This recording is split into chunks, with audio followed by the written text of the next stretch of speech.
खबर तो छपेगी, चाहे जो भी हो अंजाम। नमस्कार, मैं हूं अंजलि और आप देख रहे हैं कलयुग की कलम समाचार पत्रिका। आइए नजर डालते हैं आज की प्रमुख खबर पर। योगी सरकार के एसटीएफ सड़क से उठाकर कर रही एनकाउंटर। दस्यु गौरी गैंग से एसटीएफ के एनकाउंटर को मृतक भालचंद्र के परिजनों ने बताया झूठा दावा। एमपी यूपी सरकारों से एनकाउंटर के जांच कराने की उठी मांग।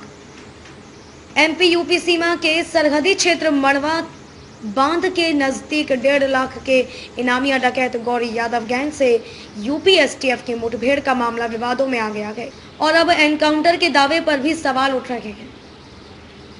ज्ञात हो कि बुधवार की देर शाम यूपी एसटीएफ ने डकैत गौरी गैंग के साथ मुठभेड़ में गैंग के सदस्य भालचंद्र यादव को मार गिराने का दावा किया था, जिस पर सवाल उठाते हुए परिजनों व ग्रामीणों ने बताया कि अभी 23 फरवरी 2021 को सतना जिले की मझगवां पुलिस ने भालचंद्र को गांव से ले जाकर न्यायालय में पेश किया था, जहां से 4 दिन बाद जमानत पर वह रिहा हो गया था। इसी मुकदमे की पेशी के लिए मृतक बुधवार की सुबह सतना अपने भाई के साथ पेशी में गया था, जहां उसने अपने अधिवक्ता के साथ पेशी कर न्यायालय में दस्तखत भी किए, लेकिन पेशी से वापस आते वक्त दोनों भाइयों को रास्ते से ही उठाकर यूपी एसटीएफ साथ ले गई। यूपी एसटीएफ द्वारा बुधवार की शाम मुठभेड़ के चलते भालचंद्र यादव को गोली लगने व इलाज के दौरान किए गए मौत के दावे के बाद आज मृतक का शव उसके गृह ग्राम पड़मनिया पहुंचाया गया, जहां सतना जिले की मझगवां, बरौंदा व नया गांव थाना के पुलिस बल की मौजूदगी में उसका अंतिम संस्कार हुआ। इस दौरान परिजनों व ग्रामीणों में यूपी एसटीएफ के इस घिनौने कृत्य को लेकर भारी गुस्सा देखने को मिला। आरोप लगाते हुए परिजनों ने एक को मार गिराने के अलावा दूसरे बेटे को एडी व आर्म्स एक्ट के झूठे केस में जेल भेजने की बात कही। जो भी हो, फिलहाल सतना जिले के मझगवां थाना अंतर्गत पड़मनिया गांव निवासी भालचंद्र यादव के बुधवार की शाम यूपी के धारकुंडी थाना क्षेत्र में हुए एनकाउंटर मामले की गुत्थी अब उलझती नजर आ रही है। मृतक के पारिवारिक जनों के मुताबिक भालचंद्र बुधवार को अपने छोटे भाई लालचंद्र के साथ न्यायालय सतना में पेशी करने गया था, जहां सुदर्शन गुप्ता, रामजी यादव, राम भुवन मवासी के साथ पहुंचकर अधिवक्ता के जरिए पेशी में अपनी उपस्थिति दर्ज कराई और दोपहर 2 बजे वापस घर के लिए निकले थे।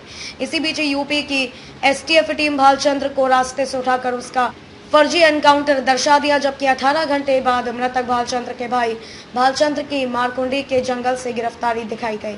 परिजनों के मुताबिक यूपी पुलिस तो परिजनों को लाश देने से भी इनकार कर दिया था। ऐसे में चित्रकूट विधायक नीलांशु चतुर्वेदी करबी अस्पताल पहुंच गए, जहां काफी जद्दोजहद के बाद मृतक के शव को अंतिम संस्कार हेतु परिजनों को सौंपा गया। मृतक का शव गृह ग्राम पहुंचने के बाद गांव व घर का माहौल काफी गमगीन रहा। बता दें कि मृतक भालचंद्र की 6 संतानें हैं, उसके न रहने के बाद अब अनाथ हो चुकी हैं। इसीलिए अब परिजन दोनों राज्यों की सरकारों से बच्चों के भरण पोषण की मांग के अलावा मामले की उच्च स्तरीय जांच कराने की मांग कर रहे हैं। सतना से ब्यूरो चीफ ओपी तीसरे की खास रिपोर्ट। ये है कि जैसे यूपी एसटीएफ द्वारा बताया जा रहा है कि हमने उसको मुठभेड़ पे मारा।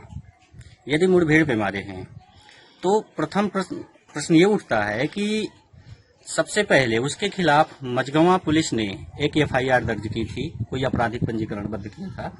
तो जब मझगवां पुलिस ने 23 फरवरी को उनको गिरफ्तार करके जेल भेजा और यदि वो ऐसा कुछ यूपी में केस किया था तो यूपी एसटीएफ ने या यूपी प्रशासन पुलिस ने उसको रिमांड पे क्यों नहीं लिया।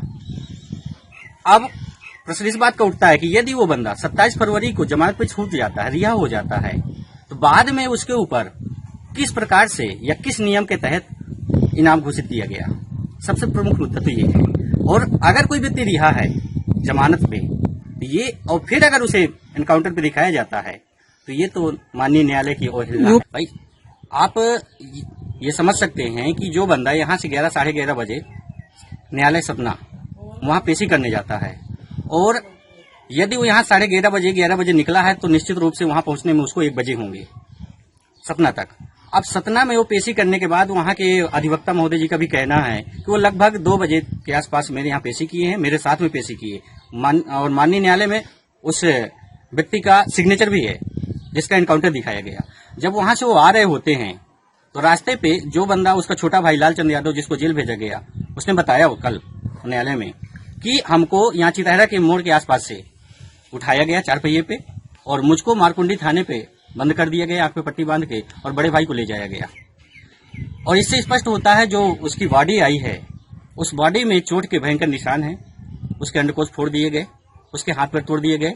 प्रश्न चिन्ह ये भी उठता है कि उसके बॉडी पे लगभग 7-8 फायर मारे गए। यदि उसमें गोली चलाई गई तो उसके कपड़े पे छिद्र क्यों नहीं हुए?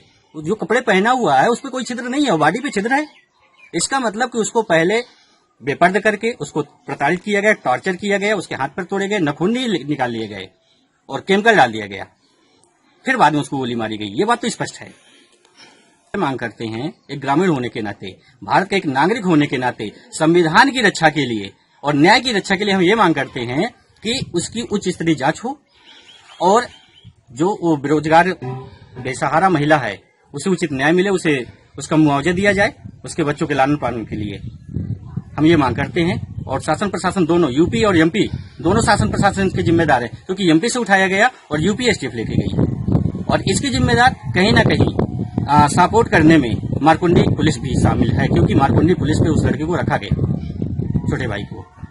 जी हम यही मांग करेंगे कि कृपया मानवता की हत्या तो ना करें। कम से कम यदि कोई अपराधी है तो पहली बात तो रियलिटी में यदि वो अपराधी है और आपसे गोली चली तो आप मार सकते हैं, और मानवता के नाते यदि आपने उसको जिंदा पकड़ लिया है तो आप उसको न्यायालय में पेश करिए। न्यायालय इसीलिए बनाया गया है, न्यायालय इसलिए नहीं बनाया गया कि पहले आप कांड कर डालो और बाद में जाकर के फिर न्यायालय पहुंचो। मेरा नाम राजाभाई यादव है और मैं इस ग्राम पंचायत का निवासी हूँ। हमारे बड़े भाई और उनकर एमपी में ये थोड़ा बहुत केस दर्ज थे, तो ओपी सिंह यादव के नेतृत्व में हमने हाजिर किया उसको मझगांवा थाना पर। उन्होंने मझगांवा थाना पर हाजिर करके मझगांवा जेल, सतना जेल पर पेश किया।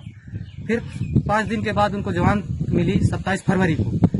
जमानत मिलने के बाद 31 मार्च को उनको जो है पेशी मिली।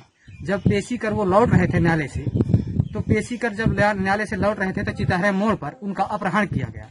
अपहरण के दौरान ये बताया गया कि अपहरण पुलिस के द्वारा किया गया है। एसटीएफ जो मौखिक जेल पर है लालचंद यादव, उसके द्वारा हमें ये बताया गया कि एसटीएफ के द्वारा अपहरण किया गया और वो लेकर के हमको मारकुंडी थाना पर बंद कर दिया गया और मेरे भाई भालचंद को ले जाकर माड़ो बांध पर उसको काउंटर कर दिया गया। पूरी तरह से पहले मारे, इसके बाद उसको काउंटर कर दिया। मोटरसाइकिल से दोनों लोग पेशी को गए। अब आपके परिवार की क्या मांग है सरकार से? हमारी परिवार की मांग ये है सर कि हमको तथा उचित न्याय मिलना चाहिए और मतलब दोषियों को कड़ी से कड़ा सजा मिलनी चाहिए, यही हमारी मांग है। और हम परिजन की हमारी यही गुजारिश है। मेरा नाम दिनेश यादव है और भालचंद ये सब मेरे चाचा दादा के लड़के हैं। हम लोग आपस में फैमिली वाले हैं और सर हमारे साथ ये बहुत दुर्घटना हुई है और आघात भी हुआ है। इसलिए हम सरकार से गुजारिश करेंगे, वो चाहे यूपी की सरकार हो चाहे एमपी की, हमें न्याय मिलना चाहिए। खबरों में अब तक के लिए बस इतना ही। मिलते हैं फिर किसी खास खबर के साथ, तब तक के लिए नमस्कार।